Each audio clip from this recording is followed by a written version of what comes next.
A lo largo de su historia, la Iglesia Católica ha suprimido las creencias cristianas disidentes y alternativas.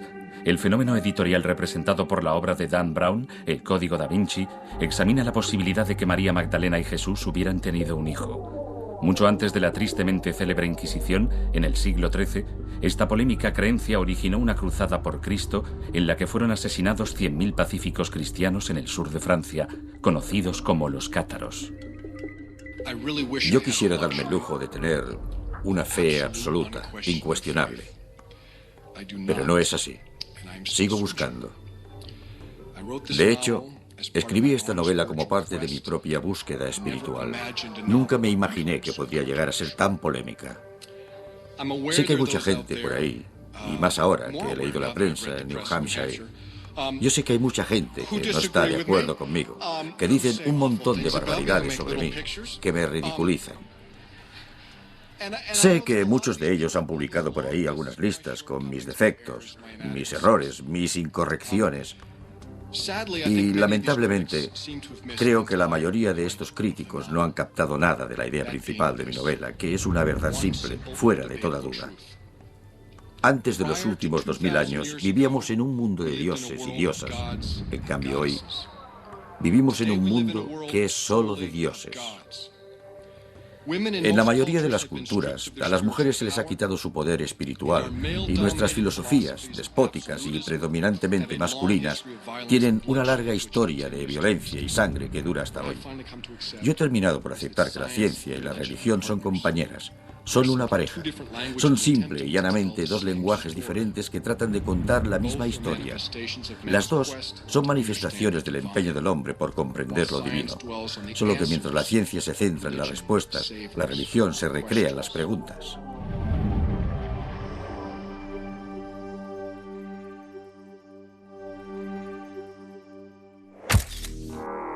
Cuando empecé las investigaciones para mi libro tenía mis dudas, era bastante escéptico.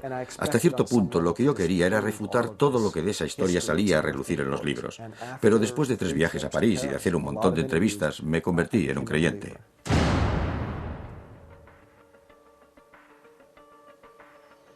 El Código da Vinci junta una gran cantidad de ideas presentes en los libros de historia alternativa.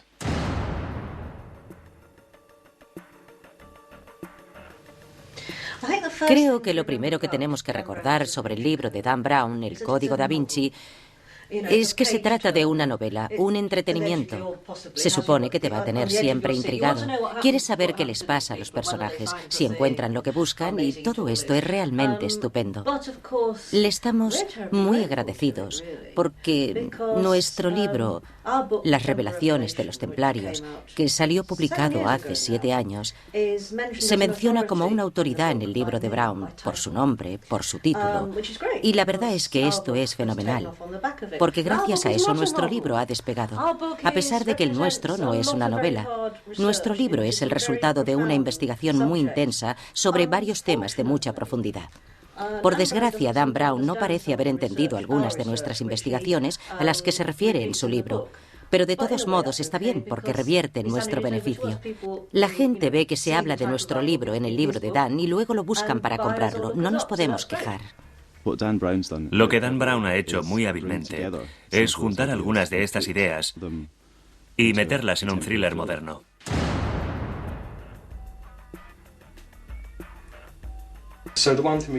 Así que de lo único que podemos estar seguros es que esa historia que nos suena tan familiar, si hemos sido educados como cristianos, esa historia está equivocada. E incluso aunque demuestres que todas las demás alternativas son falsas, lo que queda también está equivocado. Por eso vemos por ahí todas esas ideas alternativas. Porque todos partimos de la base de que todo lo que nos venían enseñando hasta ahora está demostradamente equivocado. Intentémoslo y descubramos qué es la verdad. El libro de Dan Brown, El Código da Vinci, es un fenómeno editorial. Ya ha vendido unos 10 millones de ejemplares. Y la cifra aumenta sin cesar.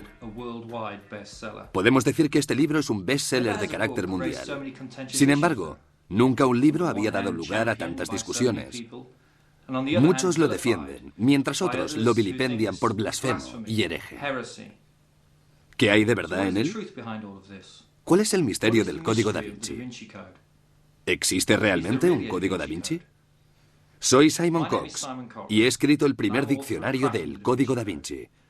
Quiero guiaros en un viaje por el interior de la novela. Quiero revelaros algunos de sus misterios y mostraros algunos de los hechos históricos que están detrás de la ficción. En los primeros capítulos del Código da Vinci, el Museo del Louvre en París destaca porque es el escenario de una buena parte de la trama. Es aquí donde se produce el asesinato de Jacques Saunier, donde se encuentran Robert Landon y Sophie Neveu, y debido a las sospechas del jefe de policía Bezu Fache, el lugar donde comienza la búsqueda que finalmente nos llevará a Londres y luego a Escocia.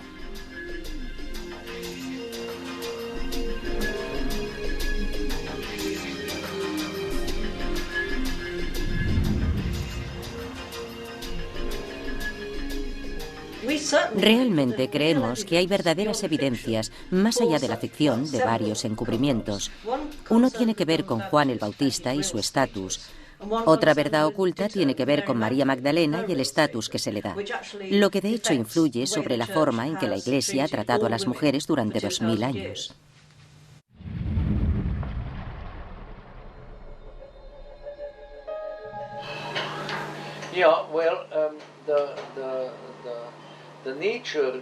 La característica más común de la ortodoxia es que su capacidad para el cambio es muy limitada porque se ha encerrado en una caja de la que le cuesta mucho trabajo salir. Esto podemos verlo, por ejemplo, en cosas relativamente secundarias que el Papa actual trata de liberar. Poco a poco se ha hecho de María Magdalena algo muy importante. Él ha llamado a María Magdalena apóstol de los apóstoles. Ha desautorizado la opinión de papas anteriores de que María Magdalena era simplemente una prostituta y una pecadora arrepentida, que esa era su función principal, y otras ideas por el estilo. Pero las limitaciones que la ortodoxia se ha impuesto a sí misma no le permiten cambiar mucho más. No podría hacerlo sin destruirse a sí misma. En el Código da Vinci, el cuerpo de Jacques Saunier, conservador del Louvre, es encontrado en la gran galería del museo. El cadáver aparece en la posición del famoso hombre de Vitruvio de Leonardo da Vinci.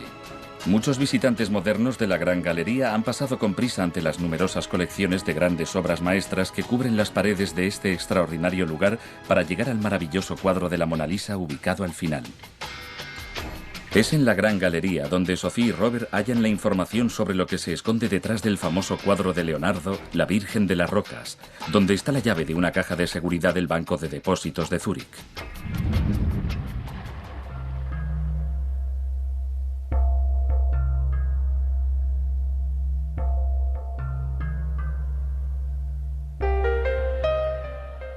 La Virgen de las Rocas es el nombre que se dio a las dos versiones de una pintura religiosa de Leonardo da Vinci en las que se ve a la Virgen María sentada con los niños, Jesús y Juan el Bautista.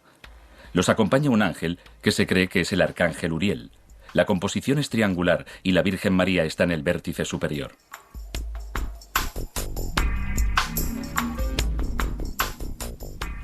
De las dos versiones, la primera y más desconcertante fue un encargo de la iglesia de San Francesco Grande de Milán.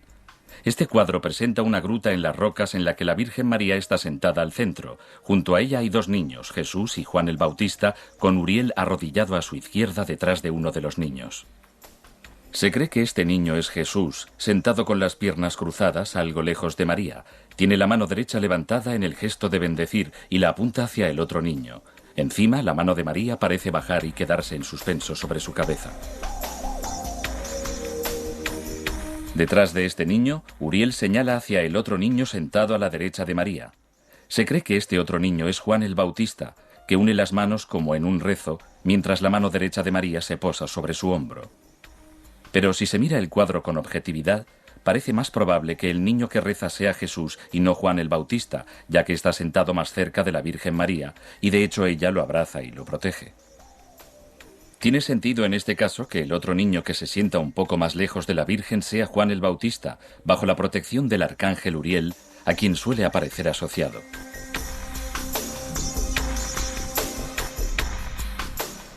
Esta es la teoría que proponen Clive Prince y Lynn Pignett en su libro Las revelaciones de los templarios. A nosotros nos resulta muy curioso ver que cuando vas a las grandes galerías de arte donde se exponen obras de Leonardo, la gente se para delante de los cuadros en una actitud de reverencia, como si les fueran a poner velas. Las miran como si fueran obras sagradas. Y a lo mejor en cierto sentido son obras sagradas, pero sin duda no son obras sagradas cristianas en la acepción común de la palabra cristiano. Porque en ellas hay mucho anticristianismo, hay mucha sátira, incluso en La Virgen de las Rocas, de la cual hay una versión en París y otra en Londres. En este cuadro hay una sátira extremadamente vulgar y cruel de la supuesta virginidad de María.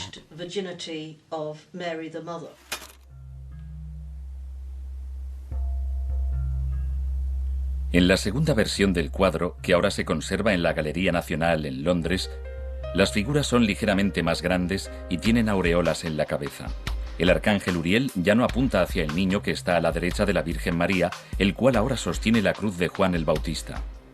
Esta cruz, al parecer, se la añadió otro pintor al cuadro más tarde, y puede que no expresara la intención original de Leonardo da Vinci.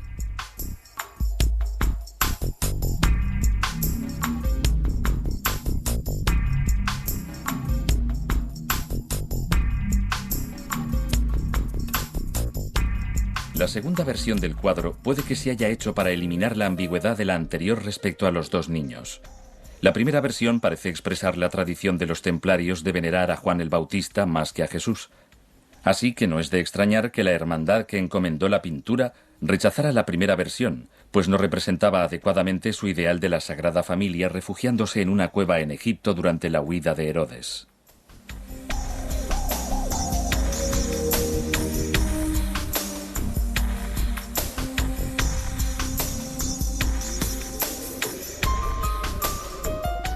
En la novela de Dan Brown, Sophie Neveu, al descifrar un anagrama que le deja su abuelo, es guiada hasta la primera versión de la Virgen de las Rocas que está expuesta en el Louvre. Detrás del cuadro, Sophie encuentra la llave de la caja de seguridad.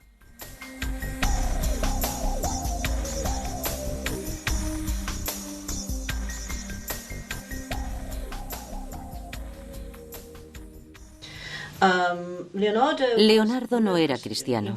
De hecho, si consideramos solamente sus cuadros, si los miras objetivamente, parece que en realidad odiaba a la Sagrada Familia.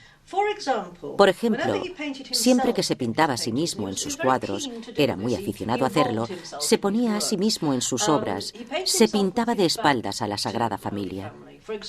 Por ejemplo, en la adoración de los magos, hay un joven en la esquina inferior derecha del cuadro que se vuelve así, con mucha vehemencia. Los historiadores del arte suelen aceptar que se trata del propio Leonardo. Y en la Última Cena, San Judas, que por cierto es el patrón de las causas perdidas, esto es bastante curioso, está al final de la mesa de espaldas a la figura central, que es Jesús. En la adoración de los magos sucede algo muy interesante, que es una clave para el verdadero código Da Vinci. A todos nos gustan las conspiraciones, y es por eso que Dan Brown introduce en su novela una referencia a la obra maestra inacabada de Leonardo, La adoración de los magos. En la novela, Brown hace el recuento de cómo un especialista en arte establecido en Florencia, llamado Maurizio Seracini, ha descubierto debajo de las capas superpuestas de suciedad y de pintura una obra muy diferente de Leonardo. La Galería de los Uffizi en Florencia se siente tan incómoda con su hallazgo que destierran el cuadro a un almacén anejo. Seracini se ha hecho famoso por el uso que hace de la tecnología médica para revelar los secretos de los grandes maestros. Ha examinado obras de Botticelli, Caravaggio, Rafael y muchos otros maestros de la pintura. Su diagnóstico de la adoración de los magos desató un fiero debate en el mundo del arte.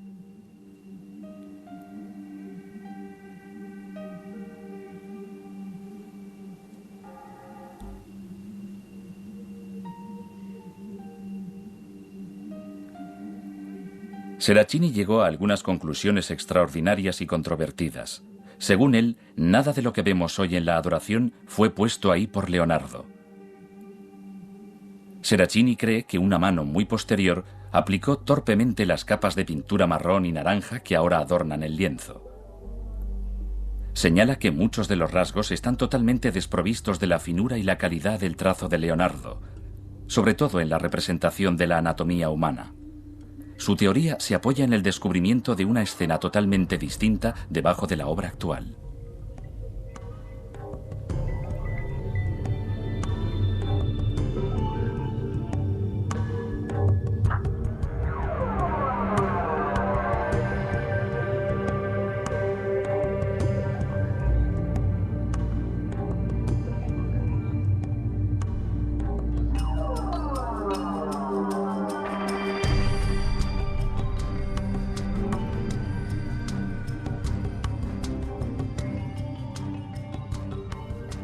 Seracini sugiere que Leonardo quería representar un mundo que se reconstruía a partir de las ruinas, un reflejo de los sentimientos del maestro a comienzos del Renacimiento.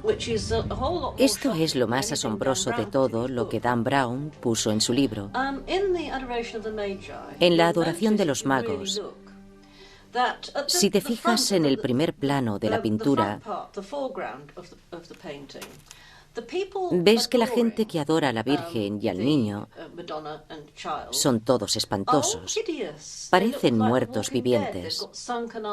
Todos tienen los ojos y las mejillas hundidos y tienden sus manos, que parecen garras, hacia la Sagrada Familia, lo cual es muy raro, especialmente cuando uno se da cuenta de que hay otro grupo de adoradores, un segundo grupo más allá, detrás y por encima de la Virgen María, que parecen estar venerando las raíces del árbol o al árbol en sí. Todos ellos, estos adoradores, son jóvenes, saludables y hermosos, y uno de ellos, que está de pie junto al árbol, hace este gesto con la mano, algo que hemos llegado a pensar que en la obra de Leonardo alude a Juan el Bautista. Y resulta muy interesante porque este árbol es un algarrobo, que en la tradición de la Iglesia es un símbolo de Juan el Bautista.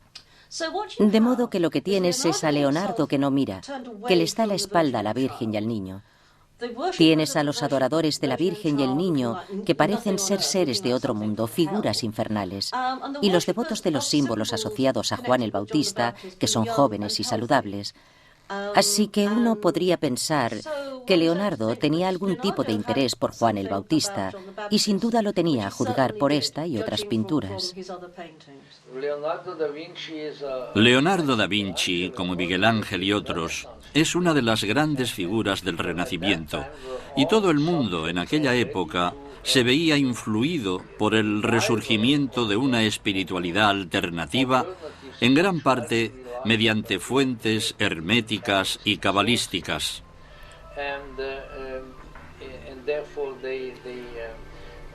Por eso es probable que muchos de ellos defendieran en secreto diversas opiniones y creencias que no se adecuaban a la ortodoxia de la Iglesia. Si pudo haber una tradición de adoración de Juan el Bautista que sobrevivió hasta este momento de una forma tangible a través de fuentes templarias y que llegó hasta Leonardo da Vinci por esta vía, es posible, pero sin duda es especulativo en grado sumo. Otro par de obras interesantes, por la continuidad de las ideas entre ellas, son las dos versiones de Da Vinci de la Virgen y el niño con Santa Ana. Un carboncillo en la Galería Nacional de Londres representa a la Virgen, al niño Jesús, a Santa Ana y al niño Juan.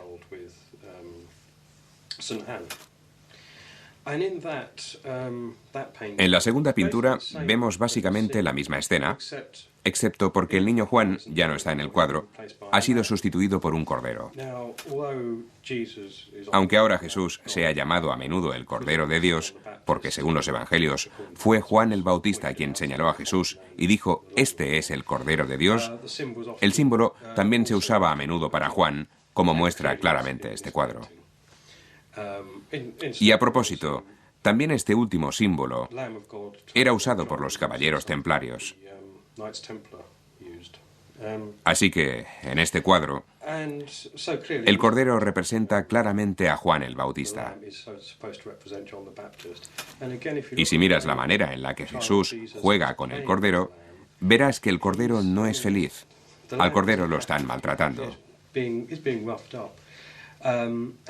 Solíamos reírnos y hacer chistes, y decíamos que era como si Jesús estuviera tratando de arrancarle la cabeza al cordero. Y de hecho parece que quisiera hacerlo, con sus manos agarrando sus orejas y la pierna alrededor de su pescuezo. Así que aquí seguimos viendo ese claro simbolismo de la cabeza vinculado a Juan el Bautista, por razones obvias, ya que murió decapitado. Esta forma de interacción entre Jesús y Juan, de hecho, sugiere una lucha, una rivalidad.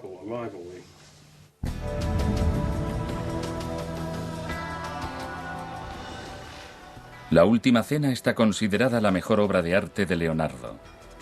Sometido recientemente a restauraciones de gran alcance, este fresco, ubicado en el refectorio de Santa María de la Grazie en Milán, plantea muchas preguntas intrigantes.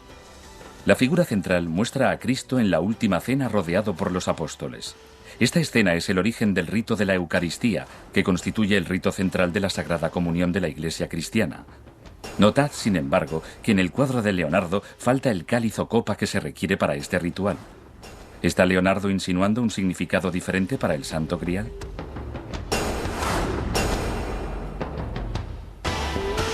Según Pignet y Prince, en su libro Las revelaciones de los templarios, la figura a la derecha de Cristo, o sea, a nuestra izquierda al mirar el cuadro, es una mujer.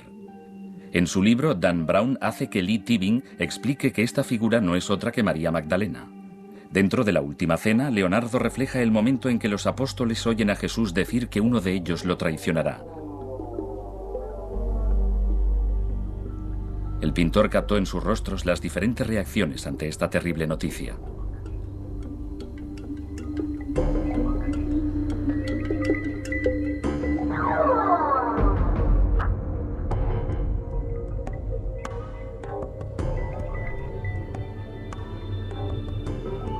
Otro detalle del cuadro que Pignet y Prince destacan es la llamada mano sin cuerpo, que se ve sujetando un cuchillo, aunque en la versión restaurada del fresco parece pertenecer al apóstol Pedro.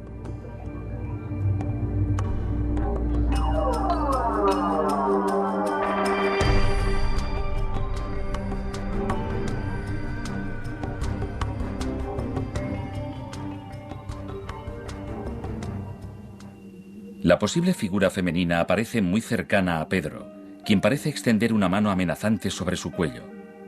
Esto posiblemente sea un eco del antagonismo entre Pedro y Magdalena al que se alude en algunos de los evangelios gnósticos.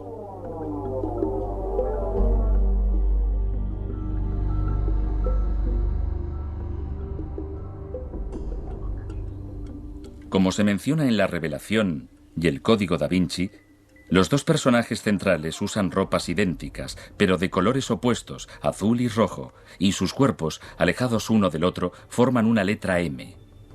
Del otro lado de Cristo está la figura de Tomás, que está haciendo lo que se conoce hoy en día como el gesto de Juan el Bautista, con su dedo levantado. Aunque normalmente se asocie con Juan el Bautista, se desconoce por qué Leonardo se lo asignó a Tomás.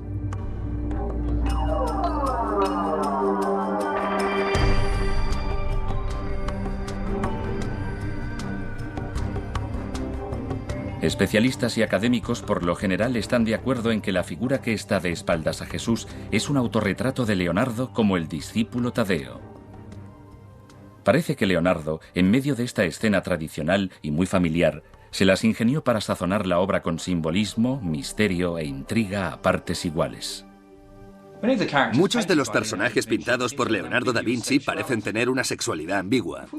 Si tomamos el personaje a la derecha de Cristo en la Última Cena, a la izquierda cuando miramos, la figura puede ser perfectamente María Magdalena, como sugieren Prince y Pignet. Sin embargo, este personaje podría haber sido perfectamente un hombre. Si miramos a los personajes en Juan el Bautista, la última pintura de Leonardo, o en la Mona Lisa, su pintura más famosa, veremos que también allí hay una sexualidad ambigua. Si les quitáramos el pelo, por ejemplo, no veríamos ningún estereotipo sexual. Estos personajes son claramente hermafroditas. Y existe la posibilidad de que Leonardo esté tratando de transmitir este tema a través de sus obras. La idea de conjurar hombre y mujer. Este pensamiento de origen gnóstico es el que muchos estudiosos creen que Leonardo estaba tratando de comunicar. Es muy interesante que una de las pinturas más famosas del mundo sea La Última Cena de Leonardo.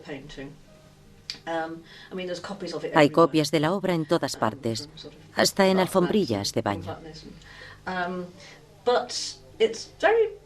Pero se sabe muy poco, incluso por parte de los supuestos expertos que conocen de cerca la pintura, pero que están demasiado lejos de las raíces esotéricas de Leonardo para saber realmente de qué se trata y por qué lo pintó. Claro que la primera razón por la que pintó el cuadro es que se lo pidieron, se lo encargaron, y lo hacía para ganarse la vida. Pero en segundo lugar, Leonardo, siempre que podía, llenaba su obra de mensajes heréticos destinados solo a los que tenían ojos para ver.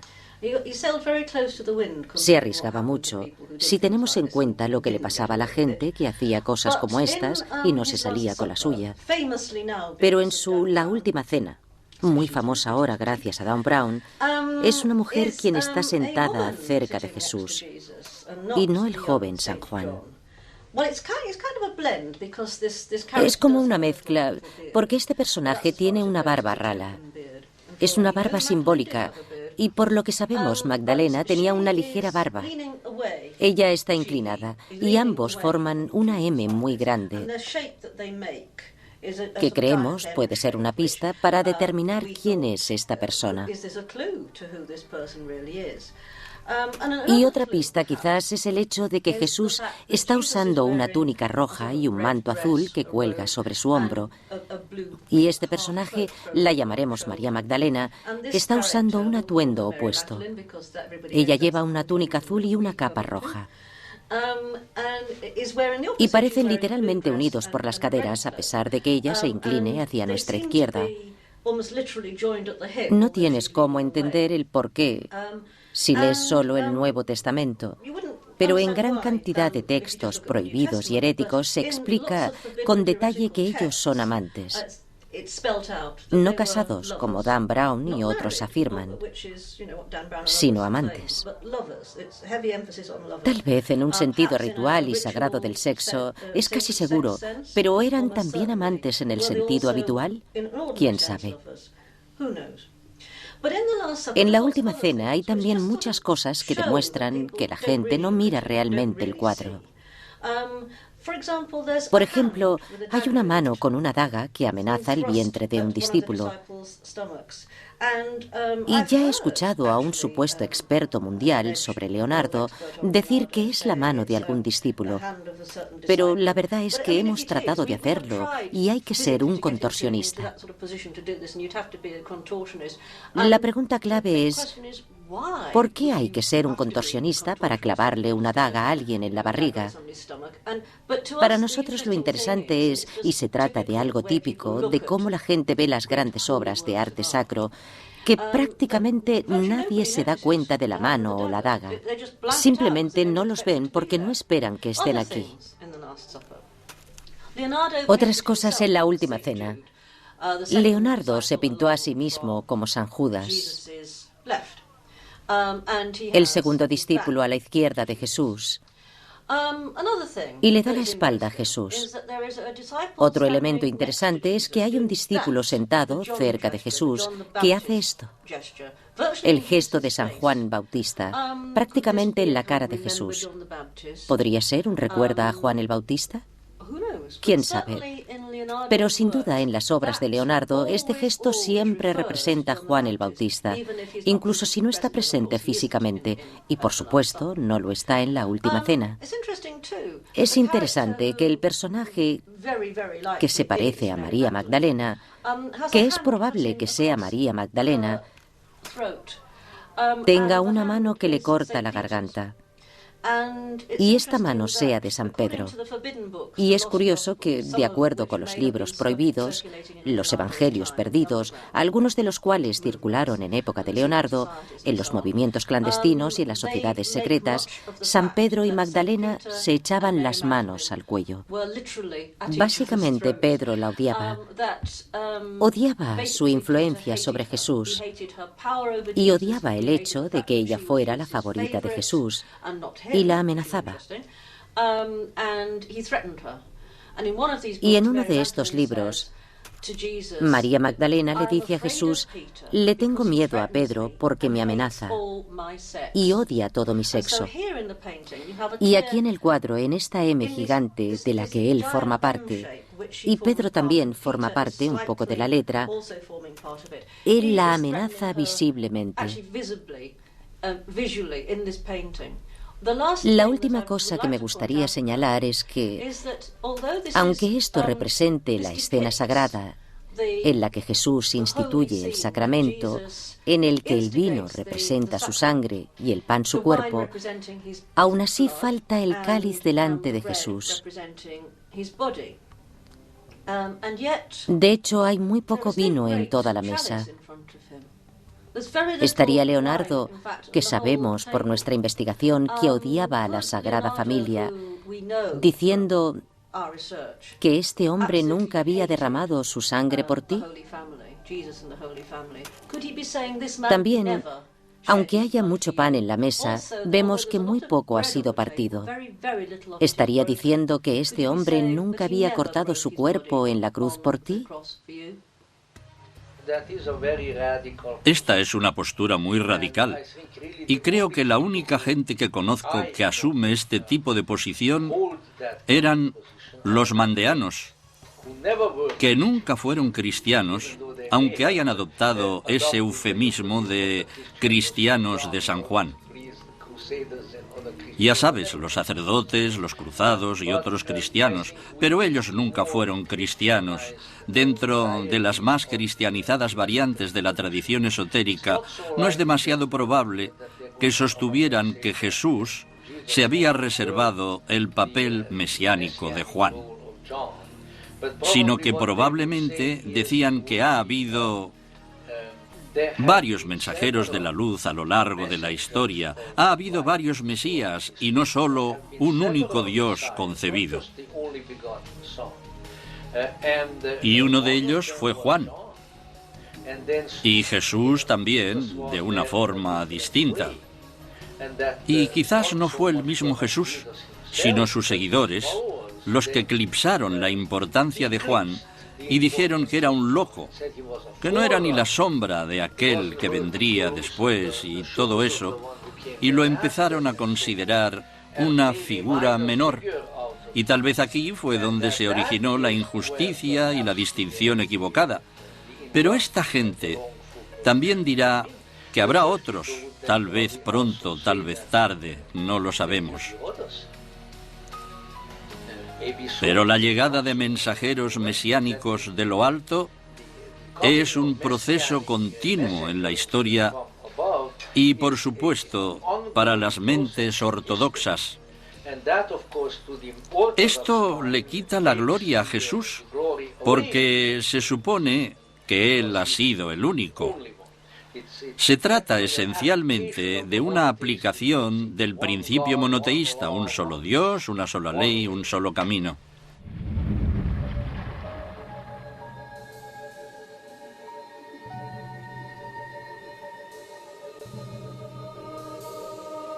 En el Código da Vinci, los personajes Robert Landon, Sophie Neveu y Lee Tibing visitan la iglesia del Temple en Londres. Ubicada entre Fleet Street y el río Támesis, la iglesia del Temple es una edificación del siglo XII que todavía se usa hoy en día como un lugar de culto. Fue construida por los caballeros templarios en un sitio en Londres originalmente establecido como lugar de reunión para la orden por su primer gran maestre, Hugo de Payá. La iglesia consta de dos secciones separadas. El edificio está formado por un área conocida como la iglesia redonda y una sección rectangular adjunta conocida como presbiterio.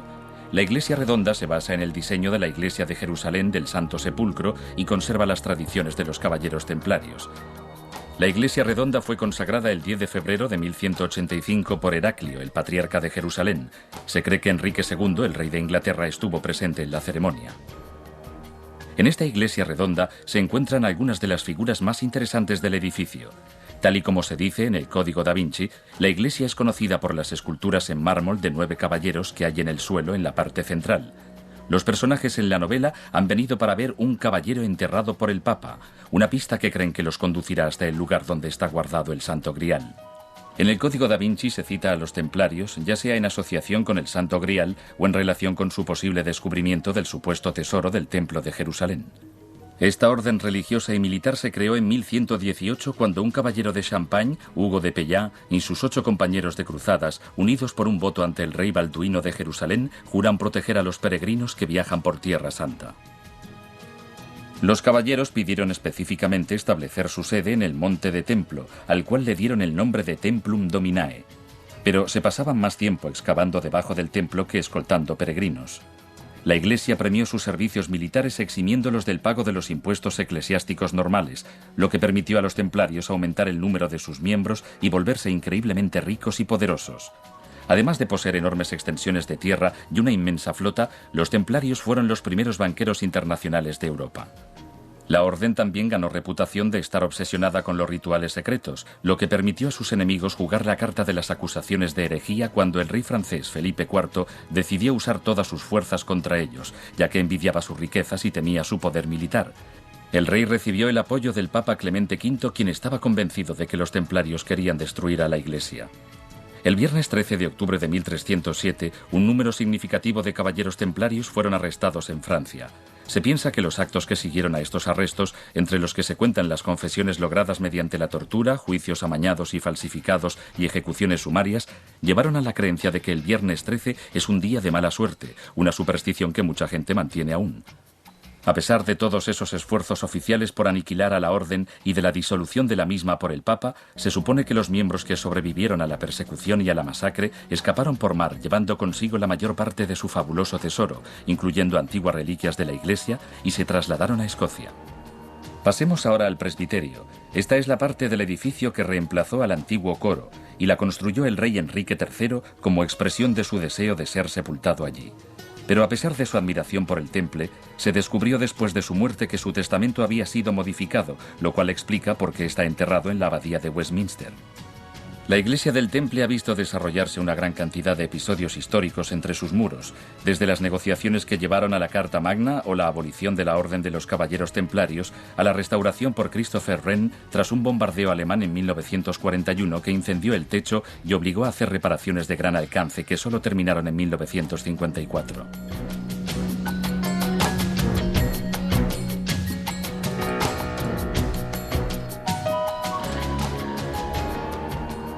Robert Langdon y Sophie Neveu acuden a la tumba de Sir Isaac Newton.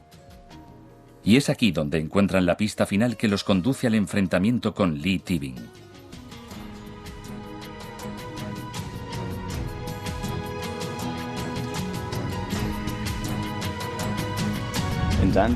En el Código da Vinci de Dan Brown, Robert Langdon y Sophie Neveu llegan a la capilla Roslin en busca del Santo Grial, con la intención de descubrir sus secretos.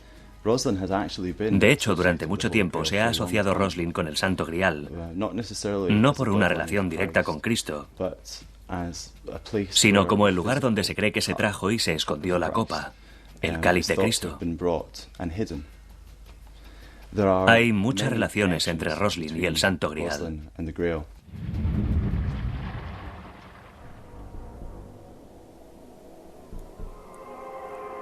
Edimburgo, la capital de Escocia, es una ciudad con una larga historia y numerosas leyendas. Robert Langdon y Sophie Neveu viajan a varios kilómetros al sur de esta ciudad, a Roslin precisamente, ya al fin de su búsqueda, para resolver el acertijo propuesto por el abuelo asesinado.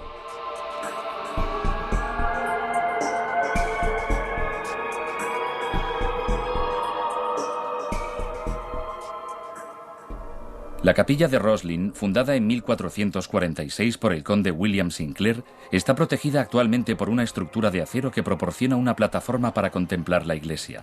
La capilla, sin embargo, todavía no está acabada. Tras la muerte de su fundador en 1484, su hijo Oliver le añadió el techo, pero no terminó completamente el proyecto de su padre. Paseando por el valle de Roslin, se pueden ver las ruinas del castillo. Es un lugar encantado, donde los caballeros cabalgaban cubiertos por sus armaduras, mientras las doncellas los admiraban furtivamente desde las almenas. Un lugar todavía mágico.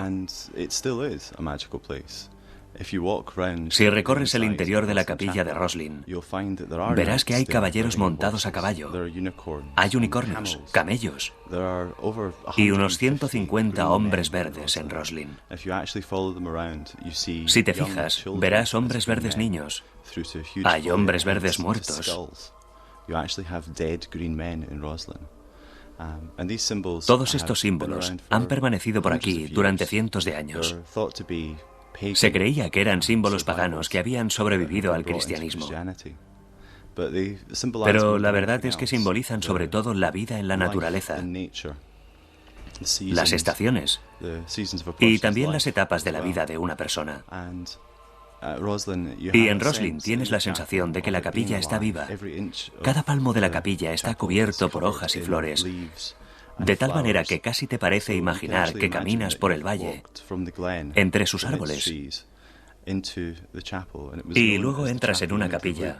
Por cierto, le decían la capilla en el bosque, que parece estar más viva que la mayoría de los lugares de culto.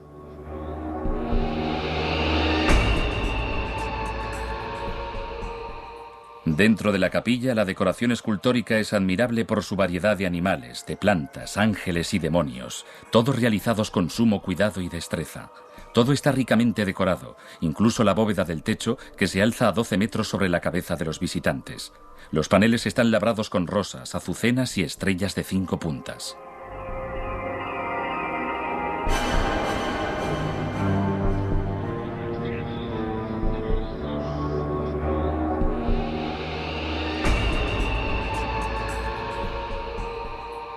La capilla de Roslin dejó de ser usada después de la Reforma, y en 1592 se destruyeron sus altares para evitar una amenaza de excomunión. Pero en 1862 la iglesia fue restaurada y dedicada de nuevo al culto. Hoy, gracias a constantes trabajos de restauración y conservación, podemos disfrutar de este excelente trabajo artístico.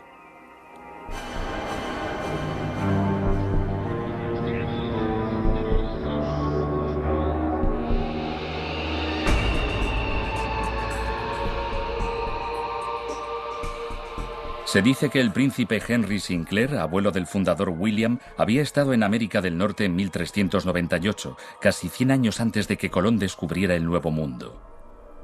Entre las suntuosas figuras labradas en la capilla hay una representación del maíz, planta común en América, pero desconocida en la Europa de aquella época.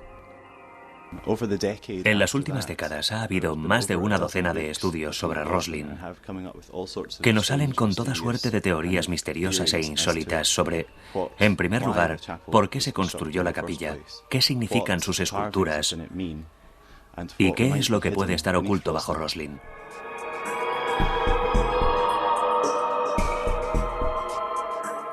Hay una historia macabra relacionada con un pilar en particular, muy decorado, que se conoce como el Pilar del Aprendiz. Cuenta la leyenda que, cuando el maestro albañil viajó a Roma para obtener instrucciones sobre cómo terminar la labor, un joven aprendiz creó este impresionante pedazo de roca labrada. A su regreso, el maestro sintió tanta envidia que se dice que mató al aprendiz.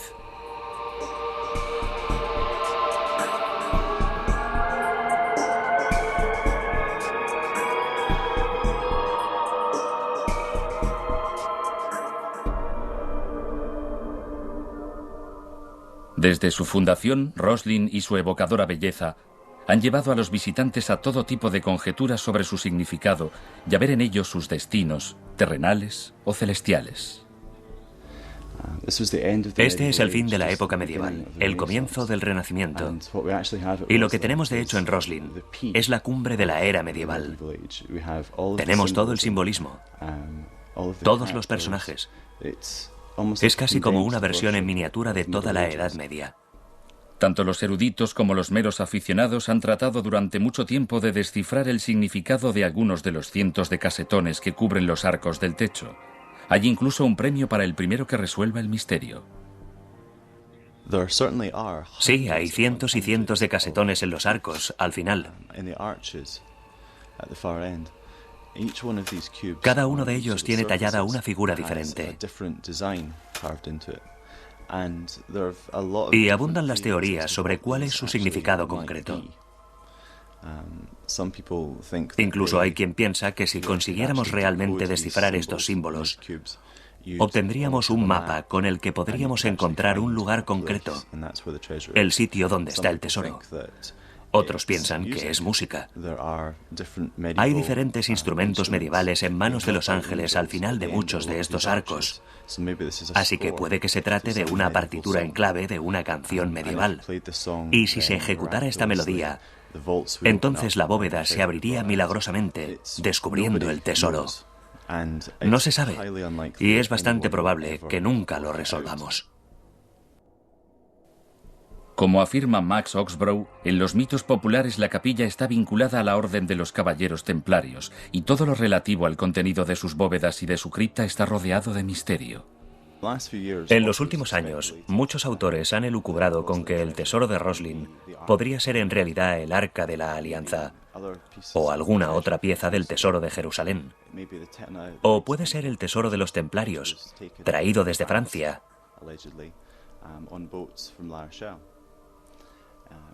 O puede ser la cabeza embalsamada de Jesús. Se dice que hay papiros o pergaminos que de hecho contienen los evangelios perdidos de Jesucristo. Hay, en fin, una infinidad de teorías sobre qué es el tesoro de Roslin.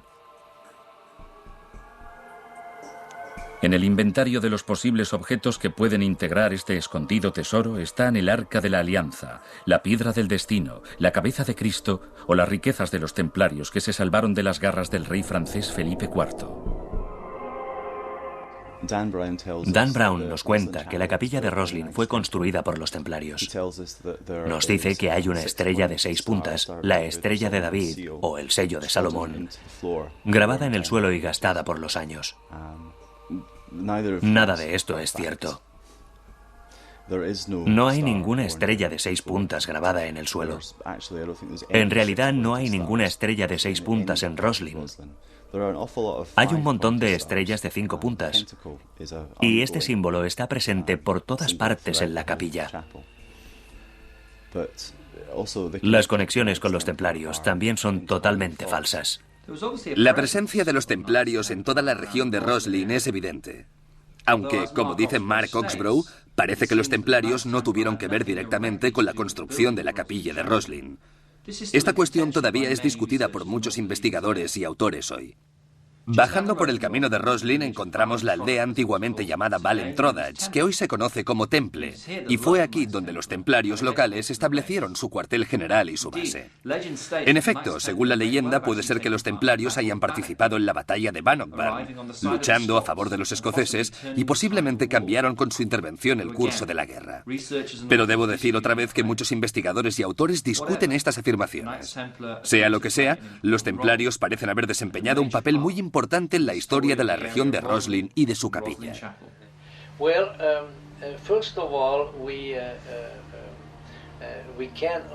Bueno, lo primero de todo, podemos suponer, sin temor a equivocarnos, que parte de la gente de aquel tiempo que iba a la Tierra Santa estaría descontenta, de alguna manera, con el paradigma ortodoxo de la religión cristiana de entonces. De hecho, algunos de ellos probablemente se unían a las cruzadas precisamente porque querían descubrir algo más. Iban allá porque sentían que tal vez si visitamos el lugar geográfico donde realmente sucedió todo esto, tal vez descubramos el verdadero cristianismo. El cristianismo no era una religión muy apasionante que digamos en la Edad Media. Así que algunos de los que peregrinaron a Tierra Santa estaban preparados para una visión alternativa, y parece que algunos de los templarios recibieron una enseñanza de este tipo. En 1309, los templarios fueron sometidos a juicio en Edimburgo. Y al menos en una docena de lugares del sur de Escocia hubo testimonios de que los templarios eran malos cristianos, de que no les daban dinero a los pobres, de que hacían lo que estuviera a su alcance para obtener más tierras para la orden. Y se decía que si los templarios hubieran sido buenos cristianos, nunca habrían perdido Tierra Santa. Cuando se hicieron las acusaciones contra los templarios en el 1300, afirmando que habían practicado en secreto ciertas herejías, entre algunas de estas acusaciones encontramos indudablemente elementos que se pueden haber derivado perfectamente de los mandeanos o de fuentes gnósticas similares. Así que es muy probable que los templarios hayan asimilado ciertas enseñanzas y tal vez algunas prácticas ceremoniales de los mandeanos y que las hayan traído a Europa y mantenido en un círculo reducido, obviamente, porque de otro modo era peligroso. Y puede que al final los hayan descubierto y cuando por otros motivos el rey de Francia y el Papa quisieron deshacerse de los templarios, entonces usaron estas razones como una excusa. Mirad, son unos herejes.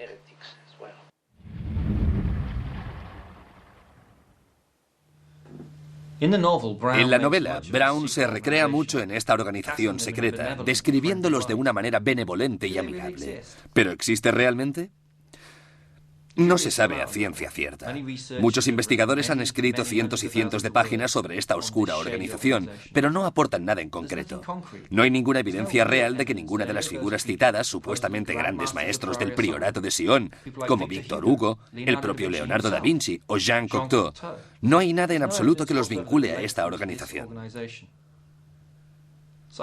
Se supone que Sir Isaac Newton fue una de las principales figuras, un gran maestro, pero no tenemos ninguna prueba en absoluto.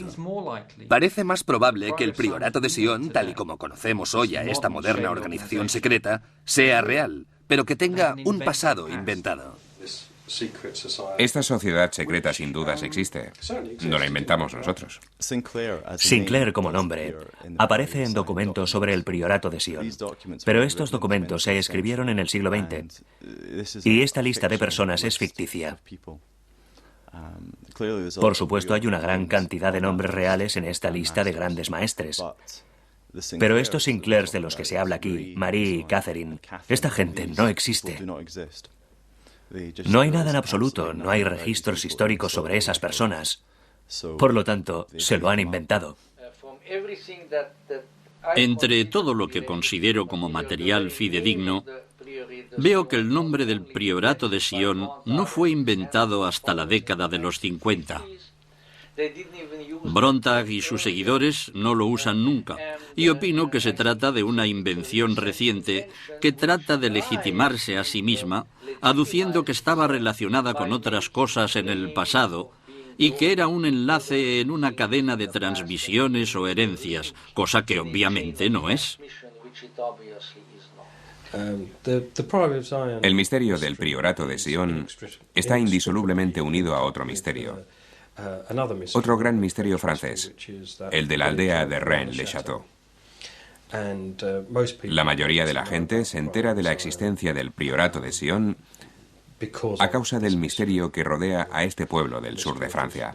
Este misterio consiste en ¿de dónde sacó el dinero el cura Saunier?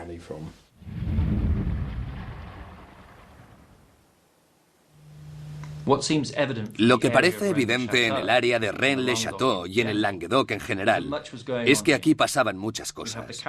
Tenemos la herejía de los cátaros, que creían en una especie de dios gnóstico, en el ser secreto, en la verdad secreta.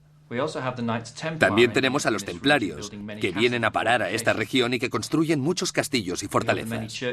Tenemos una gran cantidad de iglesias dedicadas a María Magdalena y a Juan el Bautista. Se diría que toda la región retiene un recuerdo, un eco de algo muy remoto, de algo muy importante.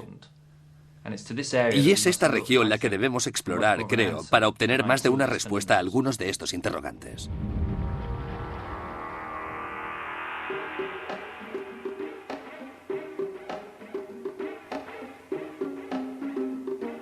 El origen de la historia subyacente en el Código da Vinci puede rastrearse en una pequeña aldea del sur de Francia.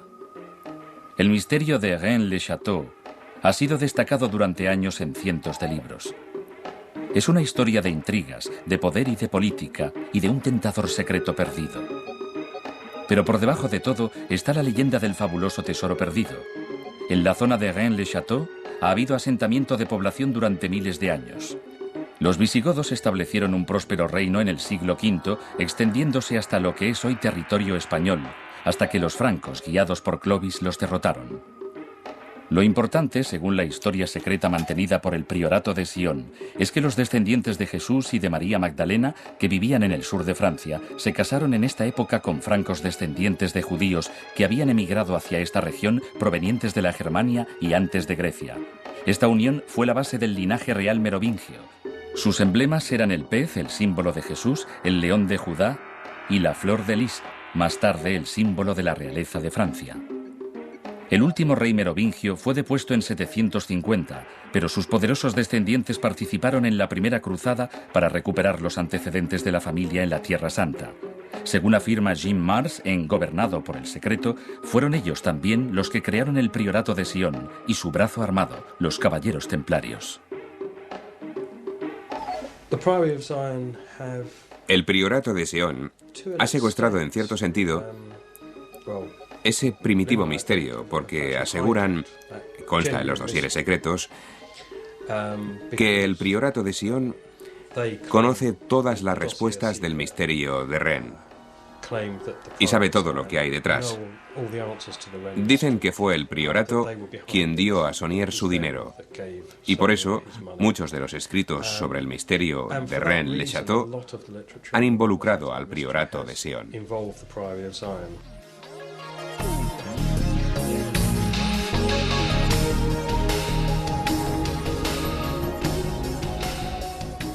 Varios siglos después, en 1781, el párroco Antoine Bigot fue designado guardián de la iglesia de Rennes-le-Château.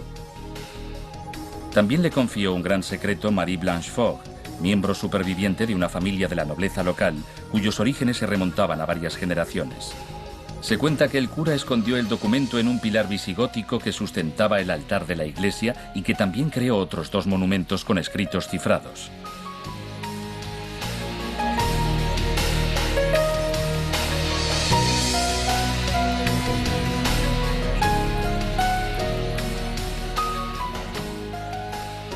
A finales del siglo XIX, la iglesia de Rennes-le-Château adquirió gran notoriedad cuando su párroco, François Baranger-Saunier, descubrió en ella unos documentos escondidos. El cura llevó el material a las autoridades eclesiásticas y de pronto se convirtió en persona rica e importante. Creemos que, aunque el misterio es auténtico, lo que de verdad tenemos que preguntarnos es de dónde sacaba el dinero el cura y qué se traía entre manos. Parece que estaba involucrado en actividades nada ortodoxas. Pero el Priorato de Sion se ha apropiado del tema. Ellos hallaron este misterio, que era poco conocido cuando lo incorporaron a los dosieres secretos al principio de la década del 60. Y como se vincularon tan profundamente, no puedes escribir sobre el misterio de Rennes-le-Château sin escribir también sobre el Priorato de Sion. Y tal vez no tengan nada que ver una cosa y la otra. Es una apropiación de un misterio por el otro.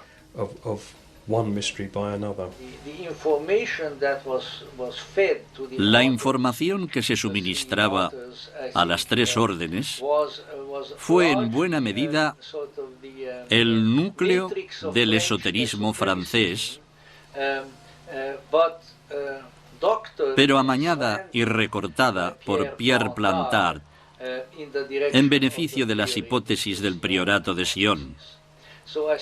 Aquí es donde una buena cantidad de material se desvirtúa.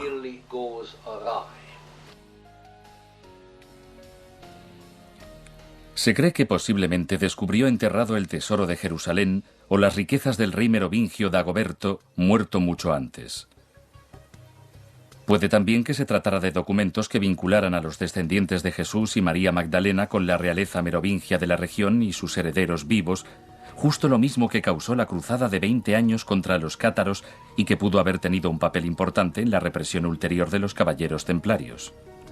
El padre Saunier usó su nueva riqueza para restaurar la iglesia de Rennes-le-Château y, sin que pudiera saberlo, su nombre fue afortunadamente usado por el autor Dan Brown para crear su personaje Jacques Saunier, el gran maestre del priorato de Sion, cuyo asesinato desencadena el espléndido argumento del Código da Vinci.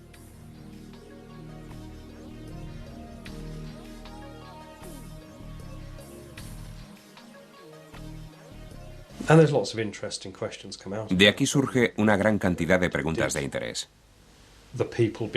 La gente que está detrás de los dosieres secretos, vamos a llamarlos el priorato de Sion, ¿se apropió de algo por completo o de verdad sabían algo sobre el misterio? ¿Estaban involucrados en el asunto y luego le añadieron detalles de su propia invención para hacer que la gente tomara la dirección que ellos querían? Su versión sobre lo que pasó en realidad con Saunier y su dinero no se sostiene. En lo que cuentan hay anomalías y errores.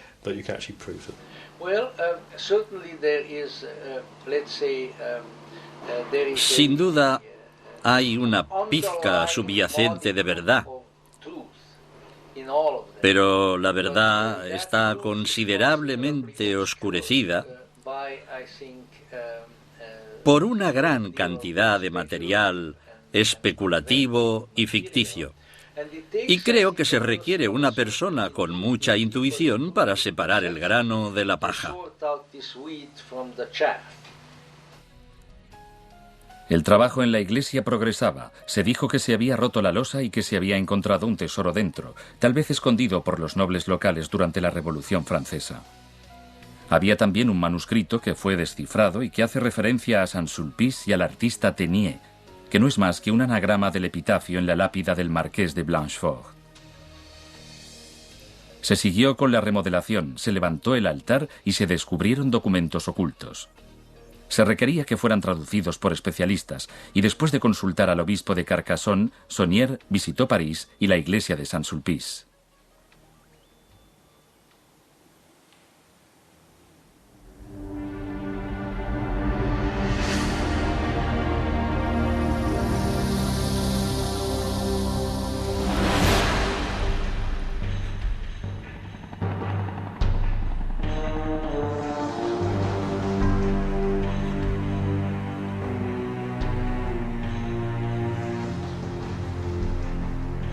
Saint-Sulpice es la famosa iglesia de París donde el temible Silas del Código da Vinci se dirige para buscar la piedra angular al pie del obelisco. La iglesia de Saint-Sulpice fue originalmente construida en la era merovingia dentro de los límites de la abadía de Saint-Germain-des-Prés, como parroquia para los campesinos que vivían en su jurisdicción a la orilla izquierda del Sena. La iglesia está dedicada a San Sulpicio, el arzobispo de Bourges del siglo VI, cuya fiesta se celebra el 17 de enero. Los documentos del priorato de Sion, conocidos como los dosieres secretos, afirman que la iglesia fue en realidad construida sobre las ruinas de un templo pagano anterior dedicado a Isis, y se decía que la estatua de Isis se veneró como si fuera la Virgen María en Saint-Germain hasta que fue destruida en 1514. La parroquia de Saint-Germain fue cobrando importancia debido a la propia abadía de Saint-Germain-des-Prés, que albergaba una reliquia de la verdadera cruz y la túnica de San Vicente.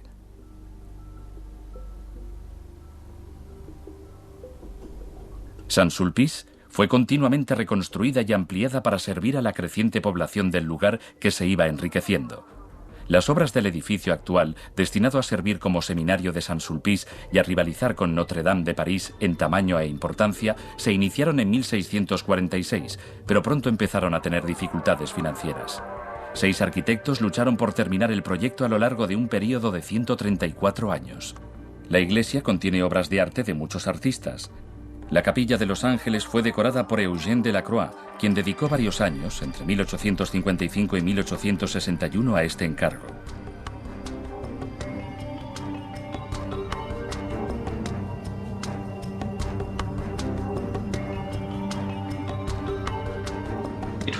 Es en la iglesia de Saint-Sulpice en París donde Bérenger Saunier trata de descifrar los legendarios pergaminos que teóricamente encontró en el lugar. Hay algo interesante en relación con Saint-Sulpice. Dentro de la iglesia hay un reloj de sol. Este reloj tiene un gnomon, un instrumento en forma de obelisco que se alza frente a una de las paredes de la iglesia. Y ciertos días del año el sol brilla en la ventana opuesta, iluminando determinadas partes del gnomon. Debajo del gnomon se extiende una tira de latón a lo largo del piso de la iglesia, que se conoce como línea rosa.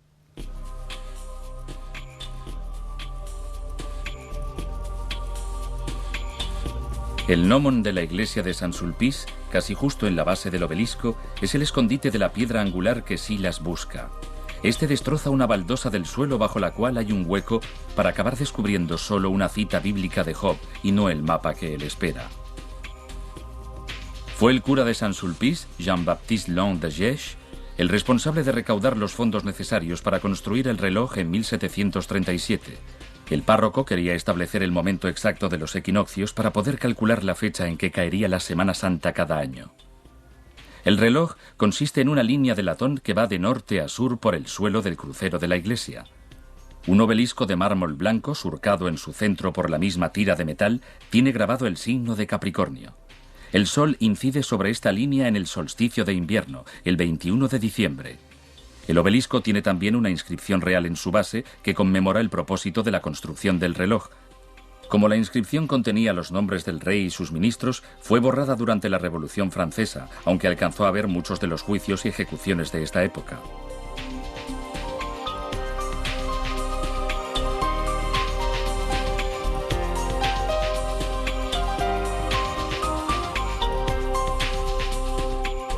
En la capilla de San Juan Bautista, el escultor Louis-Simon Bassot retrató el santo con el índice levantado en lo que se conoce como el gesto de Juan.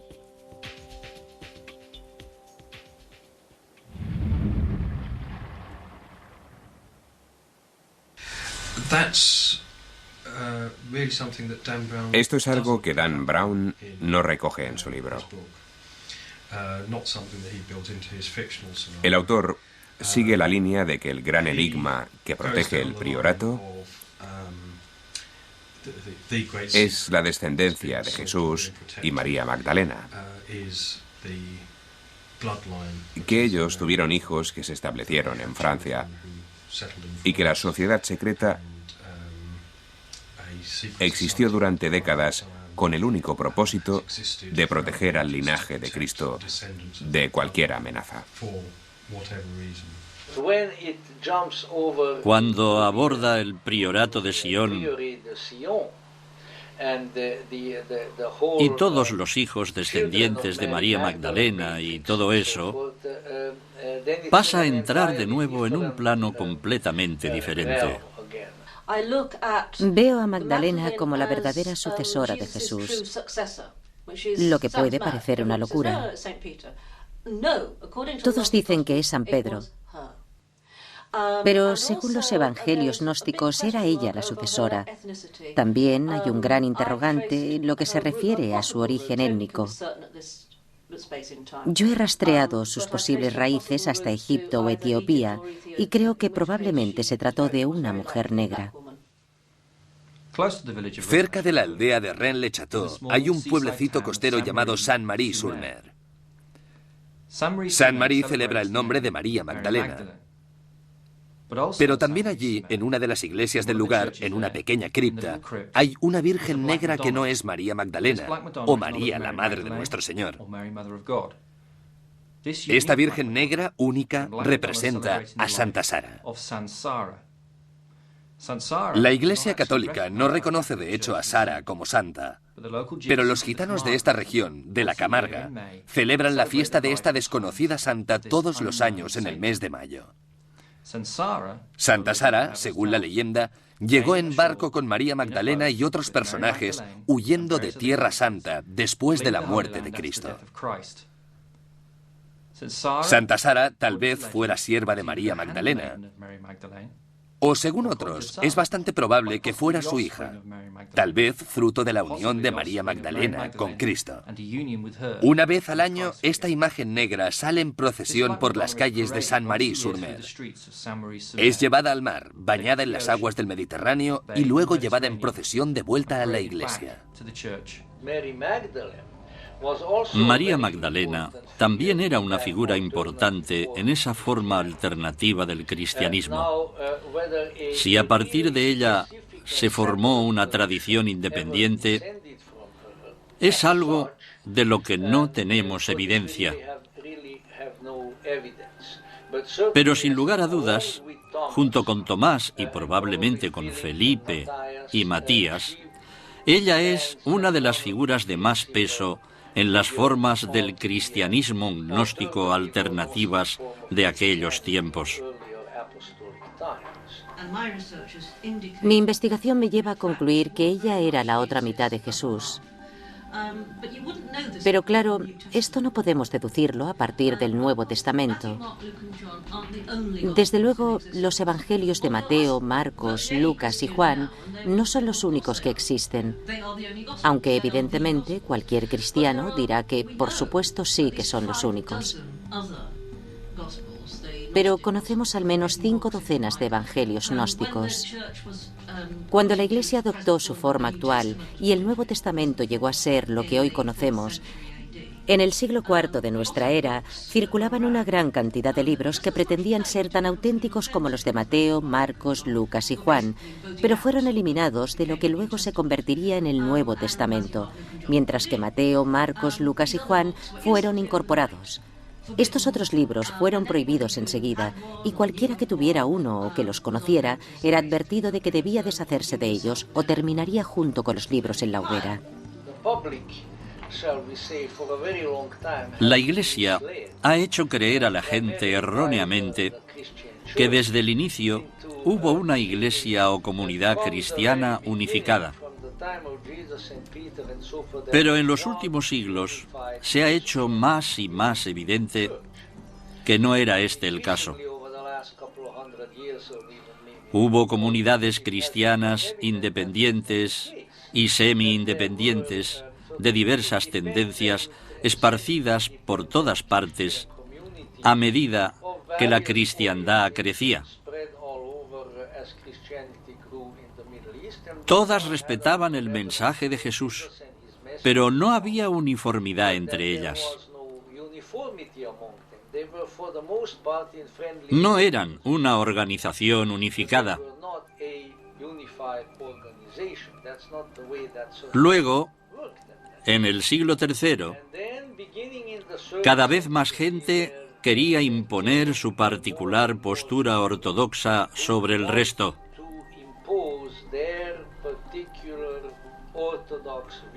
De modo que una facción en especial fue realizando una gradual toma del poder que comenzó en aquel siglo y continúa desde entonces.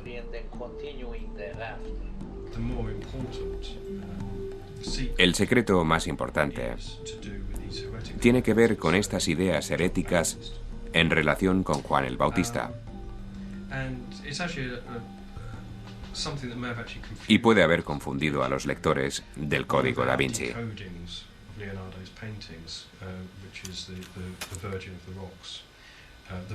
Hemos descifrado la Virgen de las Rocas con las claves de una interpretación centrada en la figura de Juan el Bautista.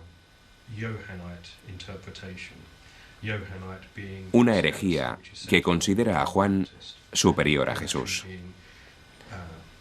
De alguna manera, Juan es considerado como el verdadero Cristo.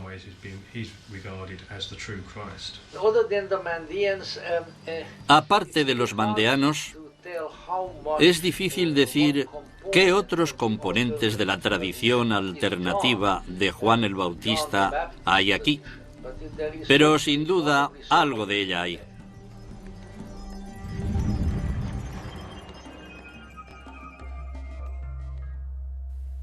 En esa misma visita es en la que se supone que Saunier compra las reproducciones de 2 cuadros.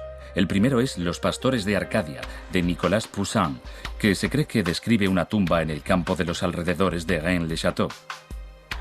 El segundo es de David Teniers, La tentación de San Antonio, cuya fiesta, que se celebra el 17 de enero, parece jugar un importante y recurrente papel en el relato.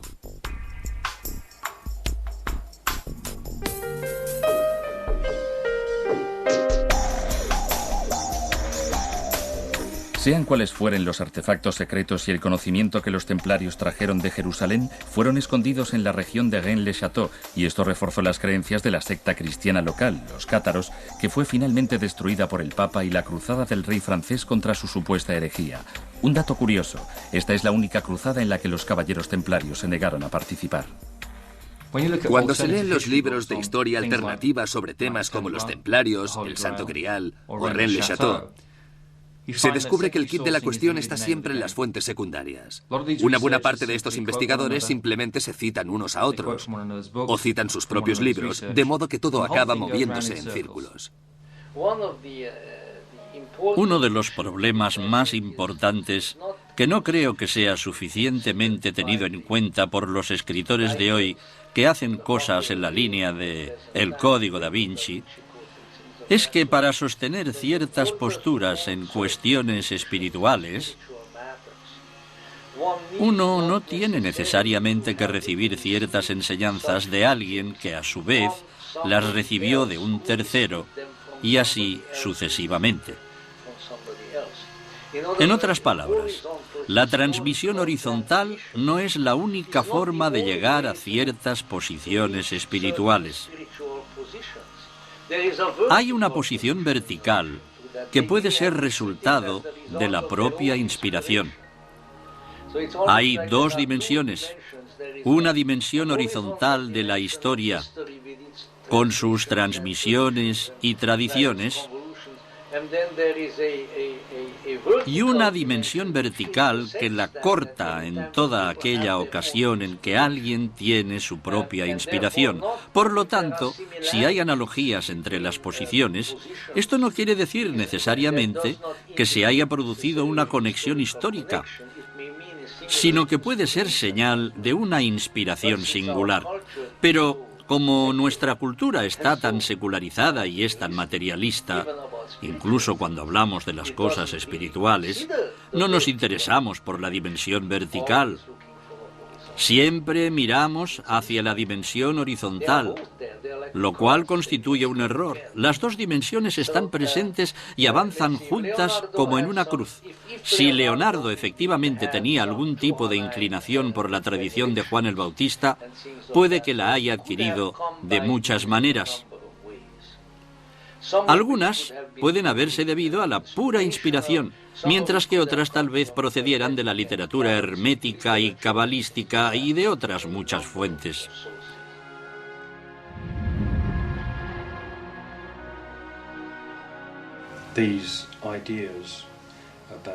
Estas ideas sobre el origen del cristianismo, la supresión de lo femenino, la idea de que la Iglesia está involucrada en la ocultación de la información verdadera, se han llevado a una audiencia totalmente nueva. Y naturalmente, esto ha causado muchas críticas y mucha hostilidad por parte de la ortodoxia y de quienes defienden las enseñanzas convencionales del cristianismo.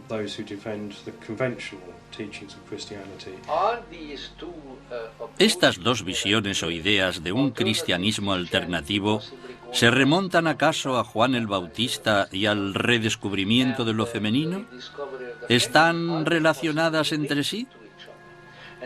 Creo que no cabe ninguna duda, porque hay una gran abundancia de evidencias, implícita y explícita, que demuestran que la forma alternativa del cristianismo hacía mucho hincapié en lo femenino, aunque por supuesto no exclusivamente en lo femenino.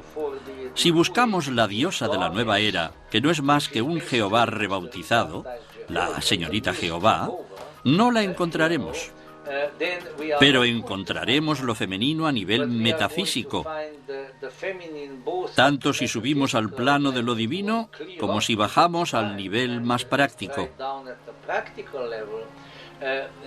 Se considera lo femenino con mucho más respeto y en una posición de igualdad. Esto ha estado presente históricamente en la posición alternativa. Pensemos en el siglo XIII. Los cátaros tenían hombres y mujeres en igualdad de posición entre sus perfectos. Eso era algo completamente desconocido en toda Europa en aquel entonces. Es cierto que antes los maniqueos habían tenido también mujeres en puestos de mando, pero no de tanta importancia. Así que, como podéis ver, siempre ha sido así. Y cuando vemos los ataques de estos curas contra los gnósticos, una de sus grandes acusaciones era que los gnósticos tenían mujeres que eran maestras, mujeres que eran jefes, mujeres que eran profetisas, y que las mujeres daban la comunión y el bautismo. O sea que la tradición alternativa respetaba muchísimo lo femenino. De modo que cuando se reprimía una tradición alternativa, también se reprimía lo femenino. Y como en la actualidad está resurgiendo lo alternativo, también volvemos a ver florecer lo femenino.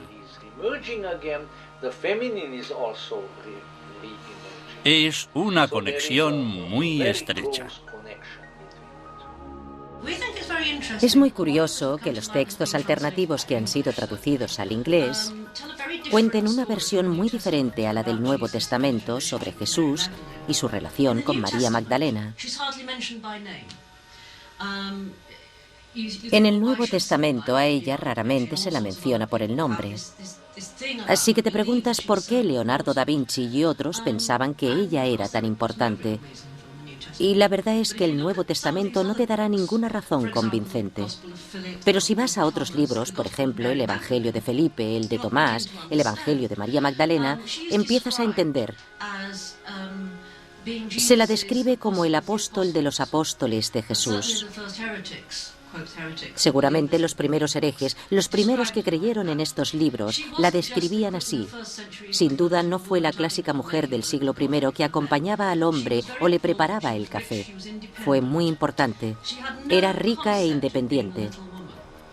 No se consideraba a sí misma una persona sin importancia. Era animosa y abierta. Según uno de los libros prohibidos, logró que Jesús cambiara sus enseñanzas sobre un tema bastante central, lo cual es asombroso. También hizo que los discípulos masculinos se sintieran incómodos, sobre todo San Pedro, que la odiaba. En uno de estos libros, Pedro le dijo a Jesús: «Señor, que María nos deje, ya que las mujeres no son dignas de la vida». Lo cual resulta muy interesante porque esta riña personal entre María, que era la mano derecha de Jesús, y San Pedro, parecía anunciar lo que sucedería con sus respectivas tendencias. Los seguidores de la Magdalena se convirtieron en un movimiento fluido, adoradores de diosas, intuitivos, gnósticos, y en cambio él, como era de esperar, fundó la misógina Iglesia romana. Es decir, que esto ya se anunciaba en su relación personal. Pero también en estos evangelios gnósticos, los discípulos se acercan a Jesús y le dicen: «Señor, ¿por qué la prefieres a nosotros? ¿Por qué siempre la besas en la boca?». Era algo obvio, si tenían una relación íntima, aunque no por eso podamos deducir necesariamente que estuvieran casados. No es de extrañar, por tanto, que ninguno de estos libros forme parte del Nuevo Testamento, pero probablemente todo el mundo los conocía. Y el Código da Vinci ayuda a que la gente comprenda que nos queda mucho por conocer sobre el tema.